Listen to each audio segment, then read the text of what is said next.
The end of the lockdown at midnight comes just in time for Melburnians keen to make the most of a spell of hot weather. I'm so relieved that it's getting lifted. I think a lot of people in Melbourne are feeling the same at the moment. I'm looking forward to tomorrow where everyone can get back out and about. After 5 days of stay-at-home orders, the state recorded no new cases today from a record 40,000 tests. That is exactly what we said we needed. That is exactly what we said would work. That really is a great credit to everyone that's been involved with the contact tracing. It means most restrictions will be lifted, but for now, households can only have 5 visitors a day. Public gatherings are limited to 20, workplaces are limited to 50% of staff, and you'll still need a mask when indoors and outdoors if you can't socially distance.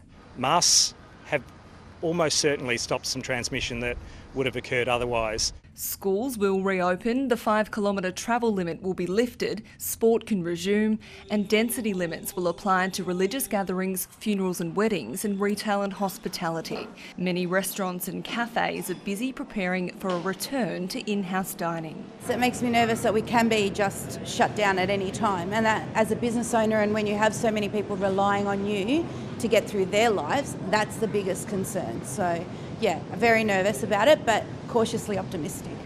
It's a big relief for Ballarat gym manager Lincoln Barnes, who only opened this new studio last week. We're looking forward to reopening tomorrow again, and then hopefully we stay consistent. But with all cases linked back to the Holiday Inn quarantine hotel cluster, health authorities have been forced to defend the decision to enter a third lockdown. We don't know what might have happened in an alternative universe without all of the things that we have put into play here.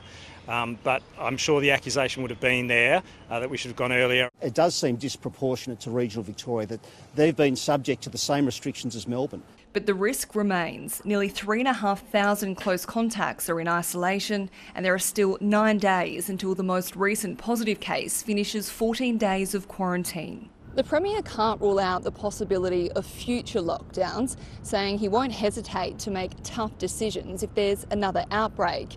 But unless international arrivals are completely banned, hotel quarantine remains our biggest risk. And it's a reminder the pandemic is far from over. We've got 1 pallet of vaccines turned up. That's great news. But we haven't got any in anyone's arms yet. Victorians will start receiving the vaccine from next week. Bridget Rollison, ABC News, Melbourne.